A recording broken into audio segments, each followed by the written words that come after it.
Loan. থাক বেটা foul, চলো তো আম্মু।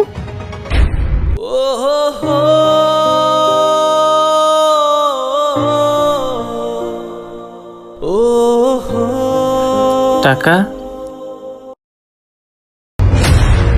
বাবা বাবা শোনো। কি হয়েছে মামুনি? বাবা দেখো ওই মেয়েটি স্কুলে ভর্তি হওয়ার জন্য কান্না করতেছে। তুমি আমার আজকে স্কুলে ভর্তি করায় দাও বাবা। আমার সব বান্ধবীরা স্কুলে ভর্তি হয়েছে, আমিও পড়তে চাই। মারে, কলা বিক্রি করে যে সামান্য কয়টা টাকা পাই সেই টাকা দিয়ে তো আমাদের বাজারই চলে না। তোরে কিভাবে স্কুলে ভর্তি করাবো? মারে, তোকে আমি পরের বছর স্কুলে ভর্তি করাই দেবো। না না বাবা, আমি আজকে স্কুলে ভর্তি হব, পরের বছরে না। লক্ষ্মী মাটা আমার, এইভাবে বলিস না। তুই তো জানিস তোর বাবার কাছে টাকা থাকলে তো সব ইচ্ছে পূরণ করার চেষ্টা করে।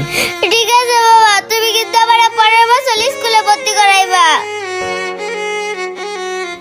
বাবা আমাদের তো অনেক টাকা, মেয়েটাকে কিছু টাকা দাও না যাতে স্কুলে ভর্তি হতে পারে।